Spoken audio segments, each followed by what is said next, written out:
Welcome, everyone, to the Industry of UX, a bi-weekly podcast with your host, Filippo and Paul Pittman. Nice to meet everyone. All right. So first off, thank you so much for listening to us. This is our first episode, and this is our warm welcome to you. As you know, there is always the first of everything, and this, I guess, is the first episode for us.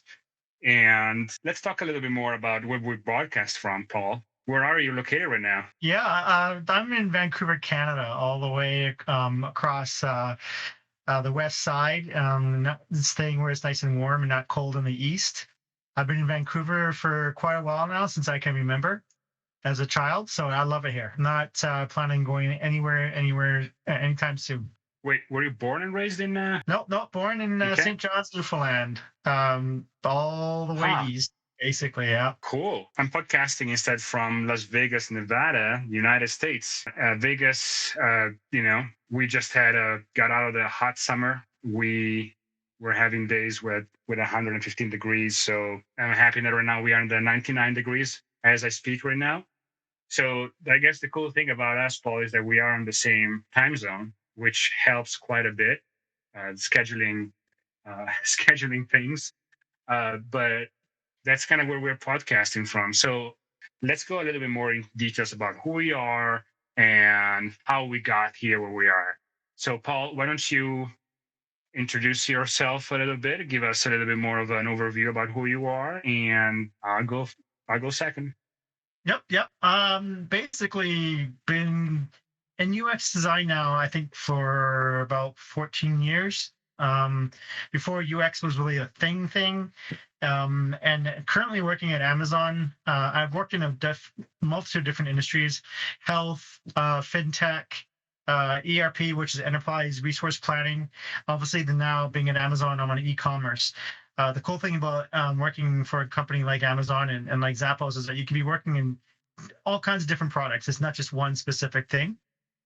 So I've been basically doing this for quite a while. I love it. I don't think I can see myself doing anything else.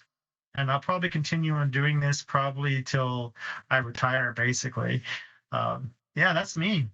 Wow, that's 14 years is not especially 14 years in UX is not. That's a long time, man. Yeah, it's like UX dog is years, right? I mean, what's the calculation for like 14 years in UX? I mean, especially when 14 years really makes me feel old. There ain't no doubt. Well, brace yourself, because I have not been in UX for 14 years, but I've been in design for 15. How about that? Oh, In nice. fact, I'll tell you one more thing. I didn't even go to college. Wow.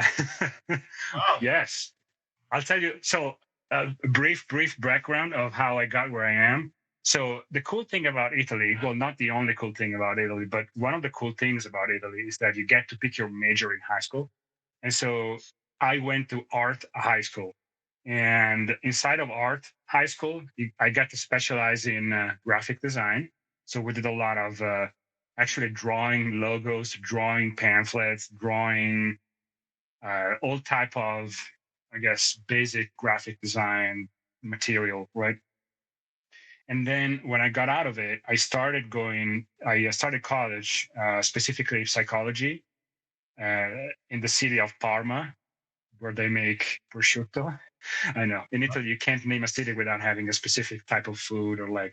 But anyways, so I started college. I went to my first trimester, and then I just was not really in love with it, but I stuck with it for a little longer. But at the same time, I got the opportunity to start an internship in a web agency. I started with that, and halfway through the internship, I thought to myself, man, this is what you gotta do. This is your job. This is your career. And so I pull an Irish exit with college. I just stopped showing up, so I stopped paying for it. And Way to go. And boom, I started my after internship. Actually, I was hired full time from the same agency, by the same agency. I worked with different clients, did a lot of graphic and web design, and then after a couple of years, I actually quit, opened my own agency, an agency of one, that I had for a few years. At the same time, I was also a professional musician, but that's a story for a different episode.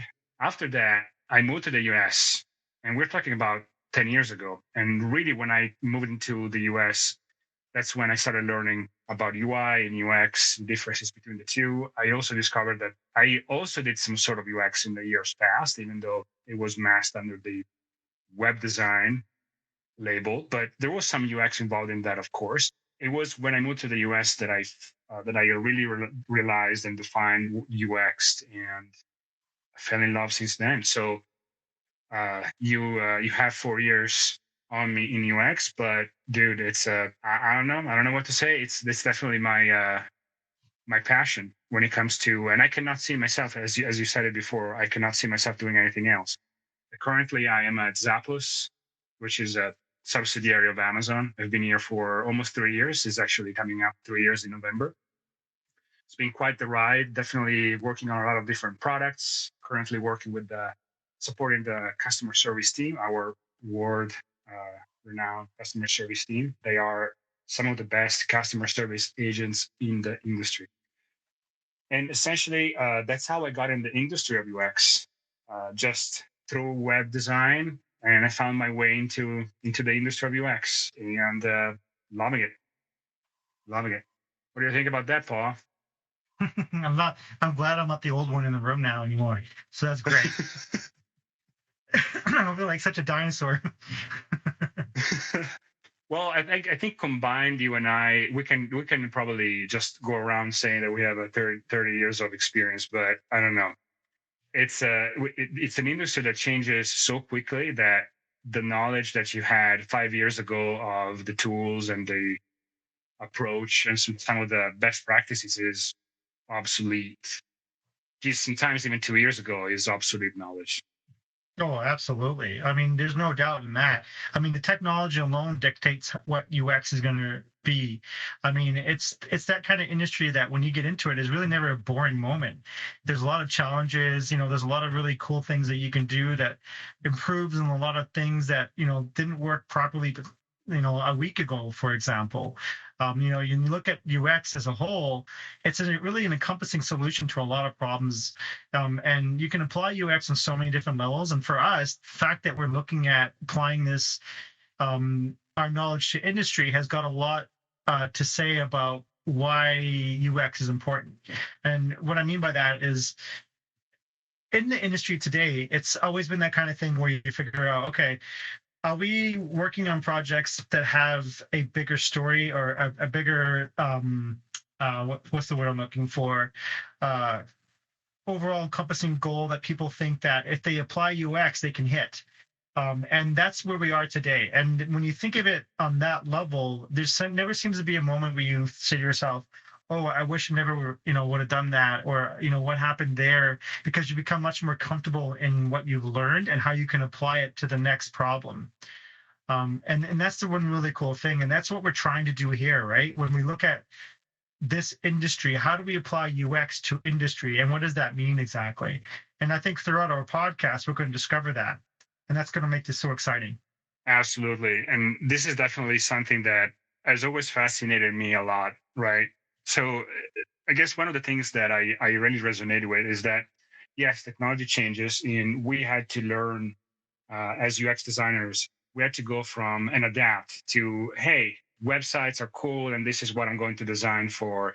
Uh, Going from that to, hey, now the iPhone came out, and this is changing the entire paradigm. So right now, instead of just knowing that I have to hit these breakpoints and I can design for this specific size for a screen, now I have to adapt to designing for a phone.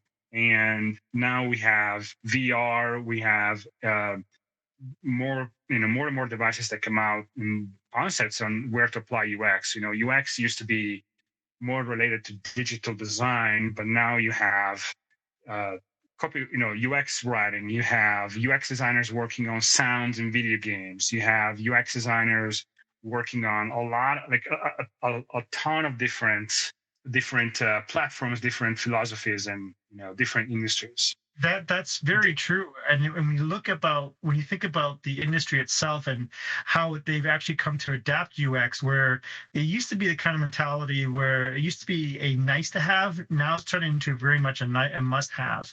Right. And that can be seen when you're trying to incorporate a program or an application or a digital product that needs to scale.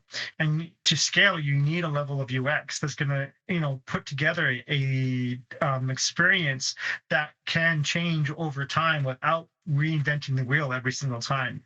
And as UXers, that's one of the biggest things that we do. Oh yeah, that's a huge component of UX.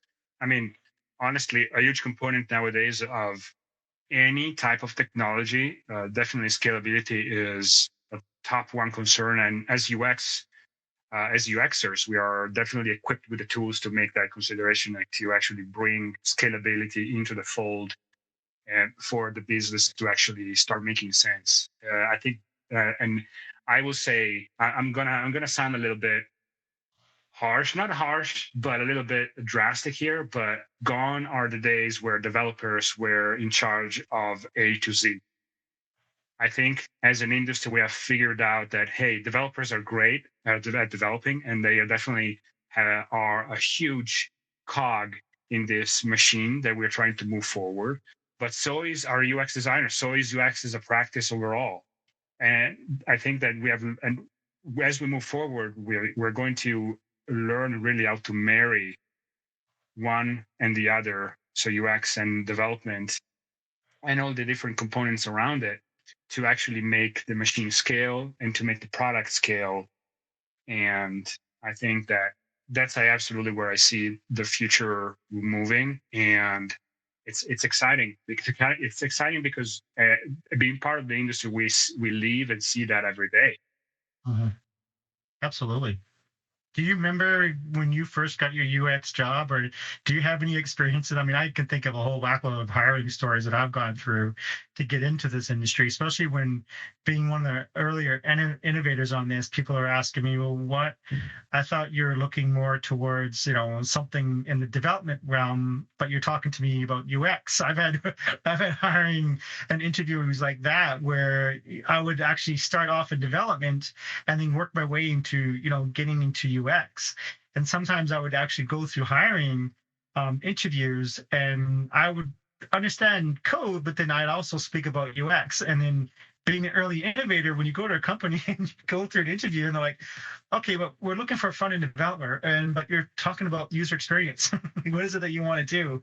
And I've had a lot of interviews like that where you're like, oh, this is a nightmare. Like, what am I doing? I'm really wanting to be in UX, and yes, I can code front end, but I'm hoping that having this conversation, people in this interview or in this room will understand that this should be a part of development.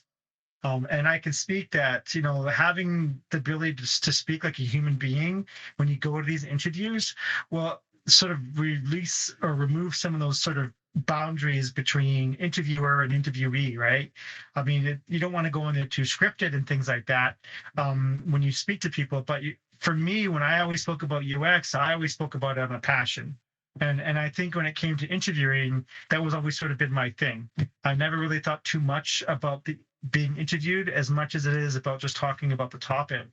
Paul, this makes a lot of sense and it's all fun and games, but we actually want to hear the details of one of the nightmare interviews. Like at least like pick don't name the brand, don't name the company, just pick one, pick a terror story, like a really horror story if you have one, and just give a little bit of the details about how you felt, the things that they made you go through. Come on. Oh yeah. I have a couple of things that I can say after this, but I first I wanted to go through one of these horror stories. Come on. Of course. I mean, I think like everybody, when they go into a room and they're being interviewed, obviously you feel like you're under that heat lamp, right? And you're like, oh, is it going to be about me? They're going to drill me on stuff that I don't know and all those types of things. And you say to yourself, I can't do this, right? I'm going to be called out and I'm not going to figure out what the answer is. And that might be true, that you might not have all the answers, but it's at least a good thing to think about going, responding in a way where, you know what, I don't know that answer, but I'll go find that out. I had an interview specifically that was more about that, where I actually didn't have these answers and I couldn't respond back. And it came to a point where I felt like I was being interviewed for a different position. And I think that is exactly what happened. I actually went in applying for a front end developer with some design skills, and it ended up being that I was actually interviewed for a back end programming system. And it wasn't even my fault. I thought, there were guys at the time using a recruiter. As everybody gets into this industry, you lean on recruiters to help you get into that industry. They connect you within the community and the networks, so they have their place. And in this particular incident, I was being interviewed at the right company, but for the wrong job. And I didn't really know that until we got maybe 15 minutes into the interview. And then I quickly realized, okay, so there's communication breakdown. Do we still want to talk about this? And we still had that conversation. So that was good. And, that first nightmare where you're like, I have no clue what's going on here. And the conversation I'm having, I feel like I'm the only one in the conversation, turned out to be an education. And not just an education about the interview, but an indication from the interviewee and the interviewer. I learned something about the company, and then they also learned something from me, from my skill set, and I end up getting the job. So that was what was really the weird thing about all of it, because they felt that because I was able to speak in a way where I knew what I was talking about, even though it wasn't the conversation that we're supposed to be having, that was enough for a company to say this individual was, equipped enough to take part in working for this company. That was in the early stages for me as well, where I felt like I was making that transition as from front end development to UX. And that was very interesting. And I thought for sure a crash and burn wasn't going to get this job. Should I just get my coat, say thanks very much, I'll get my coat, I'm out. Nice meeting you. But you get a laugh out of it, and that's that human element to all of it, right? We're not perfect. We don't have magic wands or crystal balls. And the more you understand that, and I think the better you can carry yourself. And that's what I did, and it sort of just worked out. So I really like your story. I think I have two things to say about it. The first one is it's definitely it's a common theme, especially for the earlier folks that when UX wasn't really as well defined. So having this kind of these stories where you were required to cover a certain number of coding skill set or coding languages as a UX designer, which is a little bizarre to think of. But the other thing that I wanted to mention is that I heard you distinctively say oat, a very Canadian oat, and I got excited about it because I don't get to hear that enough. And it's I'm now 10 years in the United States, and I can start picking up on accents, and I'm really happy when I start hearing different accents from, let's say, a Canadian accent, a New York accent, a Texas accent. I'm really happy that I can start hearing them. When I moved to the US, I could not understand Game of Thrones. I started watching it, and I would be looking at the pictures. I just will look at the pictures and the tone of the characters, but I could not understand for the love of me, I could not understand one word they were saying. And then a couple of years into living in the US, I started picking up, understanding the British accent a little bit more, and the difference between the Scottish accent and the British accent and the Irish accent, right? So it's clear now. But anyways, this is not an episode on accents, and I tend to sidetrack a lot. So, but let me tell you two stories about my hiring stories. So they both end in I didn't get the job.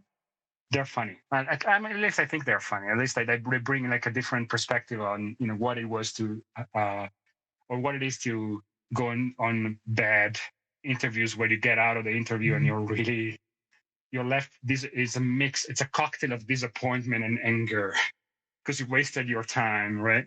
So, anyways, I'm not going to name the companies, but the first one I will say is a company that makes a lot of different software that you can use for whether or not you can use for your taxes or not. It's debatable, but it's a company that does that. It's a huge company. So I went in to interview. So at this time, I was living in Los Angeles, and it's at the time was I think it was like August or July. I guess the most where the humidity in the Los Angeles area is the harshest. And I'm wearing a suit and pants, sorry, an actual suit, right? Which I mean, going back, I understand that it's not probably the best choice, but anyway, and the place I'm going in to interview for this company is in Santa Monica, California. Now, if you think you know bad traffic, you probably don't know bad traffic. The traffic that you can get on a Friday afternoon in Santa Monica, California is just it's hell. It's hell. So I had to leave. I think I was leaving at the time 5 miles away. I left 45 minutes early and I still made it just in time. Just in time for 5 miles. 45 minutes is, I would say, it's pretty bad.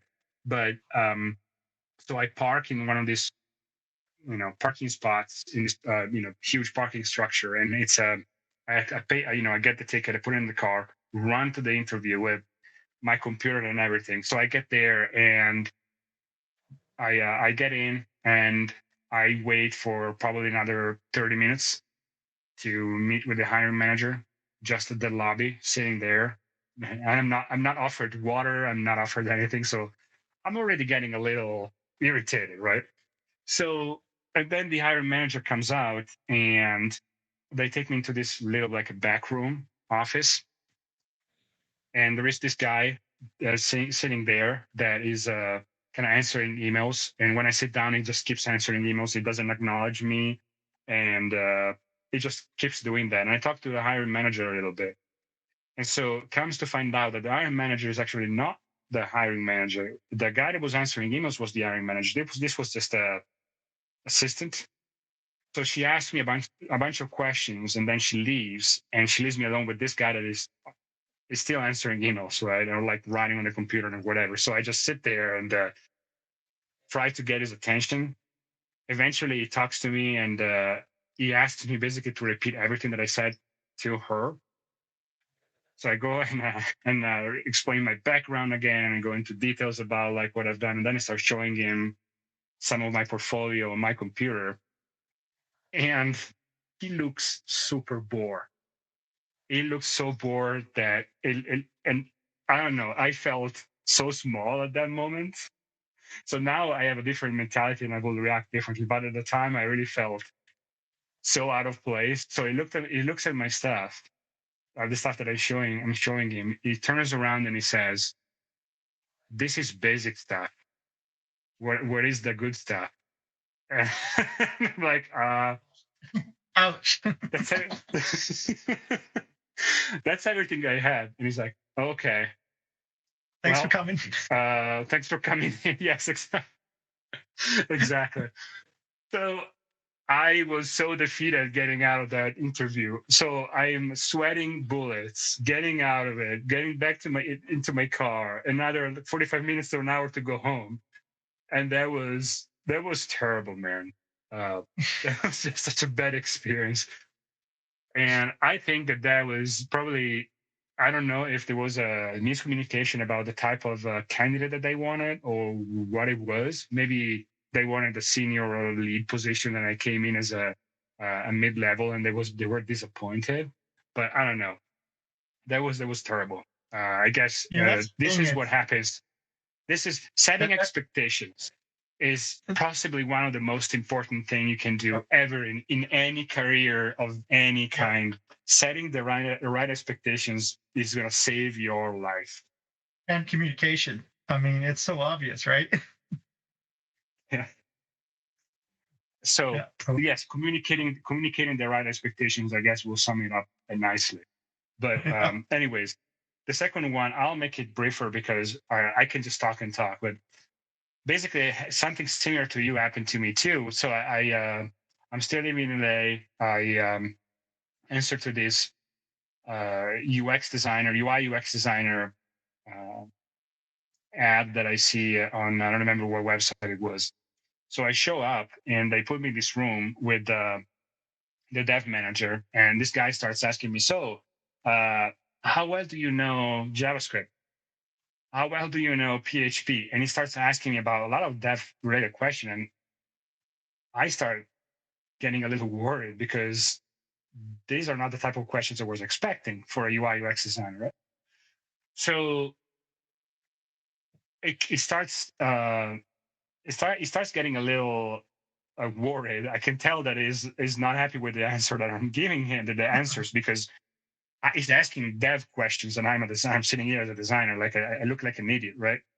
And then the best part ever is telling the best thing ever actually happens. He looks at me and he says, "Okay, so now we would like for you to do a code test." And I was like, wait a second, a code test? Yeah, we're gonna give you a little bit of a script to come up with, like a solution to come up with, and we're gonna have on one of our developers. You're gonna be basically coding in tandem with him, and um, we're gonna basically assess your skills that way. And I am completely confused, right? So we start doing this thing. I start coding with this guy, and I basically just opened the PHP tag. That was the one thing that I knew to do. And then I look at the guy, and he looks at me, and he goes, "So how would you start to actually write the program?"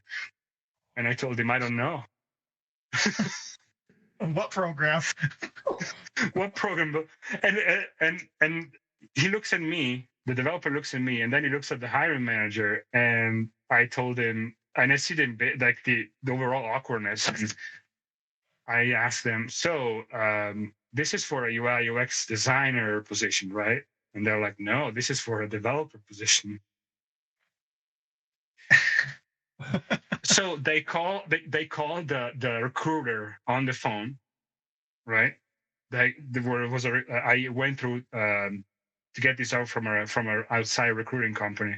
So they get recruiter on the phone, and the recruiter was like, "Oh, you guys wanted a UI UX developer?"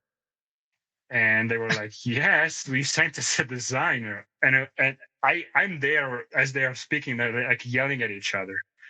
Yikes. So I am as tall as I don't know, as a a pen at this moment. I am like, "Okay, guys, I'm out of here." And I get into the car, and just on my way home, I felt so embarrassed and like awkward, and that was terrible, man. Those are probably the worst.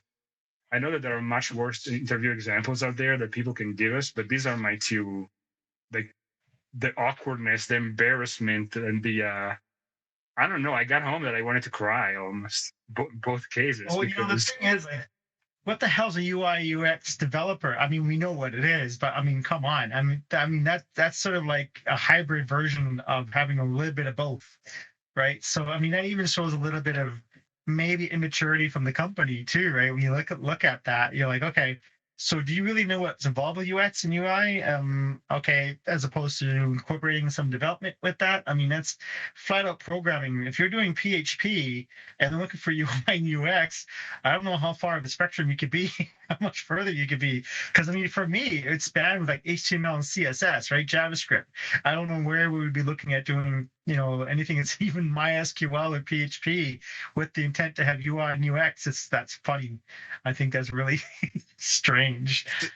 I think that the issue there was with the recruiter that instead of developer wrote designer, and then some of Yeah. the but the other thing, now that I think about it, going back, I took a look at the kind of the expectations of what they needed in the ad, and it looked like they needed a designer. Like the expectations were clearly, yes, they still wanted someone that knew the basics of HTML. I think what happened is this: they they told the developer, he told designer, so he posted the designer thing. I responded to it, and then he sent me there, and that they thought that the recruiter sent them a developer, not a design.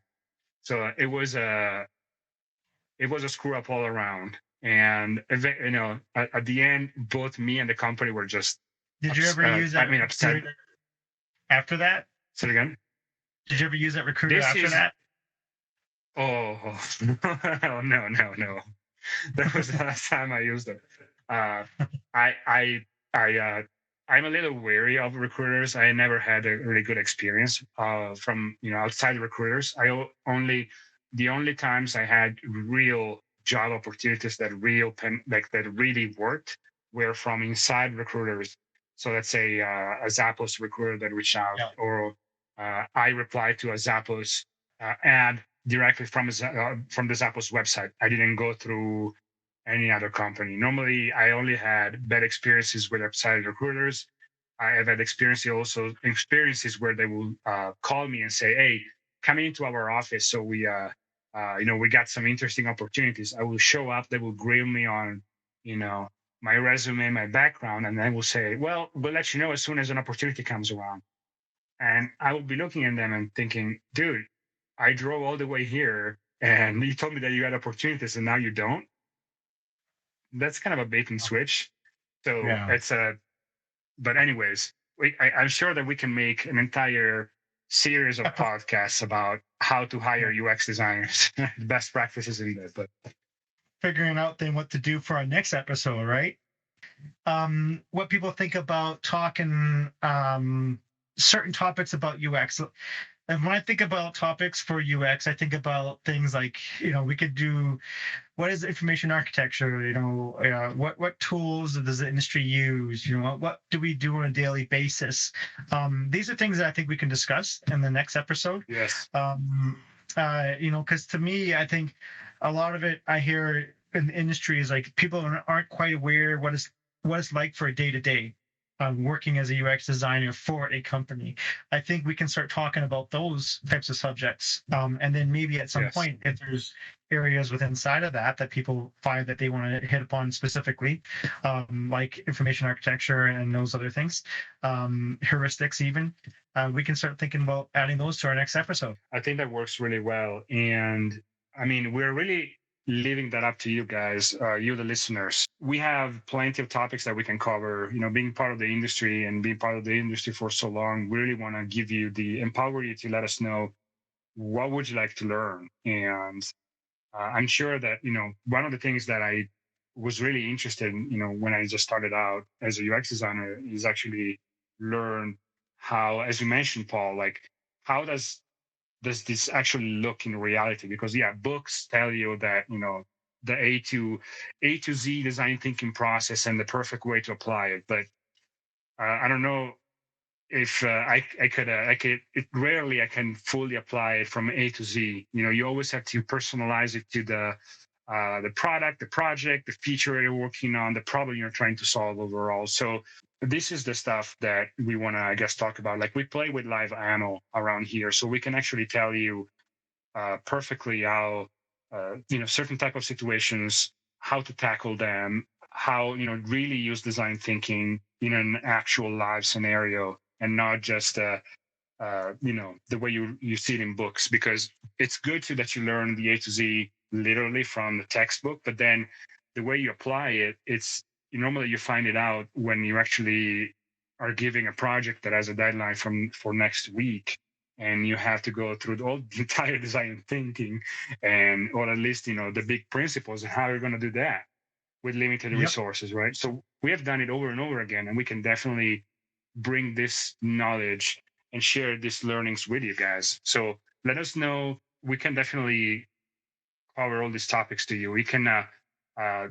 How can they reach out to us, Paul? You can subscribe. That's definitely one way. Yeah, you can definitely subscribe to this podcast wherever you're listening in to this podcast from, whether it's Spotify, Apple Podcasts, Google Podcasts, whatever it is. And you can definitely reach out to us via LinkedIn. We are both on LinkedIn under Filippo and Paul Pittman. And we're going to expand our contact options later on. But for now, just subscribe and hit us up on LinkedIn. Let us know what's important to you and what you want us to cover. And you can also write down a few comments in the on our Podbean page. That we're going to link in the description of this podcast, so you can go there and just leave a comments and let us know what you think. Awesome, that sounds great. Thanks for listening, everyone. Hopefully, we got something out of it. Yeah, thanks for listening, and we'll see you soon.